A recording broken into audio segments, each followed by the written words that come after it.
Pengenalan projek.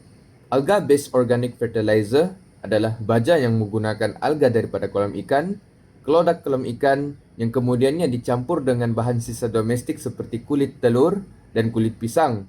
ABOF adalah baja organik sepenuhnya dan ia adalah baik untuk pertumbuhan halia. Pernyataan masalah. Pencemaran alga merosakkan kualiti air dan merosakkan ekosistem air. Ia boleh berlaku secara alami dan ia mengambil masa ratusan sehingga ribuan tahun. Mutakhir ini akibat aktiviti manusia yang menggunakan bahan kimia secara tidak terkawal, melakukan penternakan di sumber-sumber air. Pencemaran alga seperti ledakan alga dikesan berlaku dalam masa tempoh 10 tahun sahaja. Seperti kes yang berlaku di pusat penternakan ikan salmon kedua terbesar di dunia di Santiago, Chile dan kes di Bagan Serai, Perak. Objektif kajian menghasilkan alga-based organic fertilizer ABOF, membandingkan ABOF dengan baja Indonesia biosemi-organik yang terdapat di pasaran dan mengkaji keberkesanan ABOF terhadap sampel tanaman halia. Metodologi kajian melaksanakan uji kaji nilai NPK kepada baja ABOF dan kepada baja Indonesia sebelum dan selepas 4 bulan. Seterusnya, menyediakan semaian halian yang tidak dibaja, yang dibaja dengan ABOF dan yang dibaja dengan Indonesia Biosemi Organic Fertilizer. Yang ketiga, membuat perbandingan hasil analisis pengujian NPK ke atas ABOF, baja Indonesia dan tanah semaian setelah 4 bulan. Dan yang terakhir, membuat perbandingan hasil analisis secara fizikal ke atas halia yang tidak dibaja, yang dibaja dengan ABOF dan yang dibaja dengan Indonesia Biosemi Organic Fertilizer. Berikut adalah carta alir bagi projek kami. Penghasilan ABOF, alga dan kelodak kolam ikan dikumpul dan dikeringkan. Kemudiannya dicampur dengan sebatian kulit telur dan kulit pisang. Kemudiannya dikeringkan sehingga mendapat tekstur yang baik. Seterusnya, pengujian baja.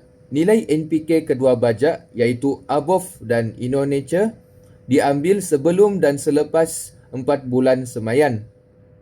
Analisis secara fizikal terhadap halia juga dibuat selepas 4 bulan semaian. Daripada jadual analisis perbandingan antara ABOF dan baja Indonesia semi-organik, didapati dari segi kepekatan potasium dan fosforus adalah sama, tetapi pada Indonesia kepekatan nitrogen lebih tinggi iaitu 500 mg per liter. Begitu juga dengan pH di mana didapati bacaan pH adalah 10 lebih tinggi daripada Indonesia. Daripada jadual analisis tanah semaian ABOF dan baja Indonesia semi-organik terhadap sampel tanaman halia selepas 4 bulan, didapati ABOF adalah dapat menyamai kepekatan unsur fosforus dan potasium dengan baja Indonesia semi-organik, manakala kalau dilihat daripada ketinggian tanaman sampel halia adalah lebih tinggi berbanding baja Indonesia semi-organik. Selain itu, kita dapati jumlah daun dan secara perhatian tanaman yang berbaja lebih banyak dan lebar daunnya.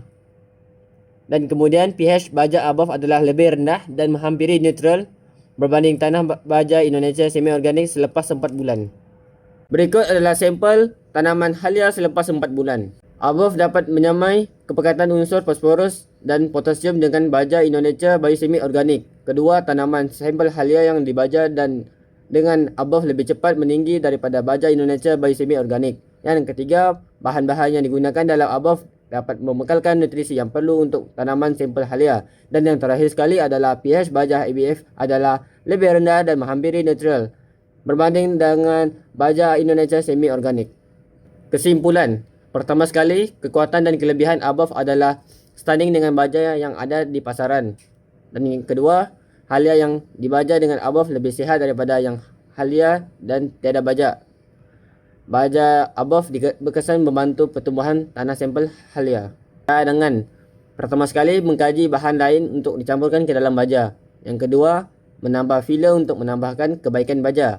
Dan yang ketiga, mengkaji bagaimana untuk mengekalkan baja tidak berubah sifat. Dan yang terakhir sekali adalah mencuba jenis tumbuhan selain halia.